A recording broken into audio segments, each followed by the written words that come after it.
Guys, Manolo Marcus എന്ന് പറയുന്ന Indian ടീമിന്റെ പരിശീലകൻ പോയതിന് ശേഷം ആരായിരിക്കും ആ ഒരു ജോലി ഏറ്റെടുക്കുക എന്ന് പറയുന്ന വാർത്തകൾ വരുന്നു. അതിൽ സഞ്ജയ് സെൻ എന്ന് പറഞ്ഞിട്ടുള്ളൊരു ഇന്ത്യൻ കോച്ചിന്റെ പേരൊക്കെ ഇങ്ങനെ മുഴങ്ങി കേട്ടിട്ടുണ്ടായിരുന്നു.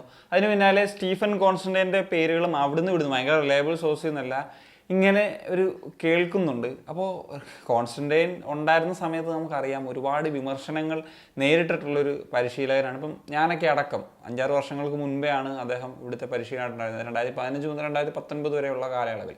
അന്ന് ഏറ്റവും പ്രധാനമായിട്ട് അദ്ദേഹത്തിന് വിമർശനങ്ങൾ ഉന്നയിക്കപ്പെടാനൊരു കാരണമായിട്ടുണ്ടായത് അദ്ദേഹത്തിൻ്റെ ഡിഫെൻസീവ് ഫുട്ബോൾ ശൈലിയാണ്. ഒരു മെനയില്ല കാണാൻ എന്നൊക്കെയുള്ളതായിരുന്നു ഒരു പ്രധാനപ്പെട്ട ഒരു കാരണം എന്ന് വെച്ച് കഴിഞ്ഞാൽ. അത് കഴിഞ്ഞിട്ടുള്ളൊരു കാര്യം എന്ന് വെച്ച് കഴിഞ്ഞാൽ പ്ലേയേഴ്സ് സെലക്ഷനുമായിട്ട് ബന്ധപ്പെട്ടതാണ്. ചില പ്ലേയേഴ്സ് എത്ര പെർഫോം ചെയ്താലും ടീമിലേക്ക് എടുക്കില്ല എന്ന് പറയുന്നൊരു പോളിസി അദ്ദേഹത്തിനുണ്ടായിരുന്നു. എന്നാൽ അദ്ദേഹത്തിൻ്റെ കുറച്ച് പ്ലേയേഴ്സ് ഉണ്ട്, അവരെ സ്ഥിരമായിട്ട് ടീമിൽ ഇൻക്ലൂഡ് ചെയ്യുന്നൊരു സാഹചര്യം ഉണ്ടായിരുന്നു എന്ന് പറയുന്നത് കൊണ്ട് അതിലേറ്റവും പ്രധാനമായിട്ട് ഇപ്പോൾ ക്രിയേറ്റീവ് പ്ലേയേഴ്സിനെ ഒഴിവാക്കുന്ന ഒരു കാര്യമാണ് എപ്പോഴും പറയുന്നത്. അദ്ദേഹം ക്രിയേറ്റീവ് പ്ലേയേഴ്സിനെ എപ്പോഴും തള്ളുന്നൊരു കാഴ്ച നമുക്ക് കാണാൻ സാധിക്കുന്നുണ്ടായിരുന്നു എന്നുള്ളതാണ്.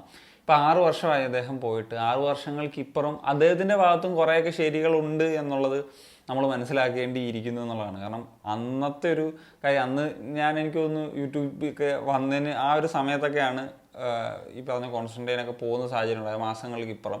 അതിനിപ്പുറത്തേക്ക് എന്തുകൊണ്ട് കോൺസ്റ്റന്റൈൻ ഈ കഴിഞ്ഞ കാലയളവിലെ മോശമല്ലാത്ത ഒരു കോച്ചാണ് എന്ന് പറയാനുള്ളൊരു റീസൺ പറയും. ഇപ്പം മനോലയുടെ കാര്യത്തിലും സ്റ്റിമാച്ചിൻ്റെ കാര്യത്തിലും അവർ കാര്യമായിട്ടുള്ളൊരു ഇമ്പാക്റ്റോ ഒന്നും തന്നെ ഉണ്ടാക്കിയെടുത്തിട്ടില്ല എന്നുള്ളതാണ്. എന്നാൽ സ്റ്റീഫൻ കോൺസ്റ്റന്റൈൻ്റെ കാര്യത്തിൽ നമുക്ക് ചില കാര്യങ്ങൾ, ഇപ്പോൾ പ്രത്യേകിച്ച് ഇപ്പോൾ റിസൾട്ടിൻ്റെ കാര്യം എടുത്തു കഴിഞ്ഞാൽ സമീപകാലത്ത് ഏറ്റവും നല്ല റെക്കോർഡാണ് അദ്ദേഹത്തിനുള്ളത്. അദ്ദേഹം ഈ ഒരു സ്റ്റിൻറ്റിൽ, അദ്ദേഹം മുമ്പും പരിശീലനമായിട്ടുണ്ടായിരുന്നു 2002-2005 കാലഘട്ടത്തിൽ. പിന്നീടാണ് 2015 അദ്ദേഹം എത്തുന്നത്. അപ്പോൾ റാങ്കിങ്ങിൽ പോലും ഒരു വലിയ വ്യത്യാസം അദ്ദേഹത്തിൻ്റെ അണ്ടറിൽ ഉണ്ടാക്കിയെടുക്കാനായിട്ട് സാധിച്ചു എന്നുള്ളതാണ്. 170കളിൽ കടന്നിരുന്ന ടീമിനെ 96ാം സ്ഥാനത്തേക്ക് എത്തിക്കാനായിട്ട് സാധിച്ചു.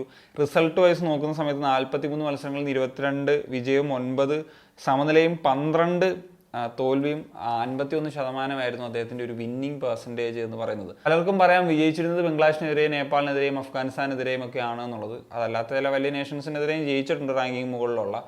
എങ്കിൽ പോലും ഒരു കാര്യം മനസ്സിലാക്കി, ഇപ്പോൾ അങ്ങനത്തെ ടീമുകളോട് പോലും നമ്മളെക്കാളൊക്കെ ഒരുപാട് പിറകിലാണെന്ന് നമ്മൾ ചിന്തിക്കുന്ന ടീമുകളോട് പോലും വിജയിക്കാനായിട്ട് സാധിക്കുന്നില്ല എന്നുള്ള സമയത്ത് അദ്ദേഹം ആയിരുന്നെങ്കിൽ എന്താ പറയുക, ഇതിനേക്കാൾ ബെറ്റർ ആയിട്ടുള്ള റിസൾട്ടുകൾ ഉണ്ടാക്കിയിരുന്നു. പക്ഷേ ഇപ്പം നിലവിൽ വേണം പറയാം, ഫുട്ബോളൊക്കെ മൊത്തത്തിൽ മാറി, പല രാജ്യങ്ങളും മുന്നേറി, ഈ പറഞ്ഞ ഒറിജിൻ താരങ്ങളും നാച്ചുറലൈസ്ഡ് താരങ്ങളും ഒക്കെ വരുന്ന സാഹചര്യം വന്നു. അത് ഇന്ത്യയെ പുറന്നോട്ട് വലിച്ചു എന്ന് പറയുന്നതൊക്കെ ശരിയായിട്ടുള്ള കാര്യമാണ്. അദ്ദേഹം ഒരു ഔട്ട്ഡേറ്റഡ് ആയിട്ടുള്ള ഒരു കോച്ച് ആയിരിക്കും. കാരണം ISL വന്നിട്ട് അദ്ദേഹത്തിന് ഒരു സക്സസ്ഫുൾ ആക്കാൻ പറ്റിയിട്ടില്ല, ഈസ്റ്റ് ബംഗാളിൻ്റെ കോച്ചായിട്ട് വന്നിട്ട്. പക്ഷേ അദ്ദേഹത്തിൻ്റെ ഒരു കേസിൽ എനിക്ക് തോന്നിയിട്ടുള്ളൊരു ഫാക്ടർ എന്ന് വെച്ച് കഴിഞ്ഞാൽ അദ്ദേഹത്തിൻ്റെ ഒരു മെൻറ്റാലിറ്റിയാണ്. ഈ പറഞ്ഞല്ലോ പല പ്ലേയേഴ്സിനെ എടുക്കില്ല, അതിന് കാരണങ്ങളുണ്ട്.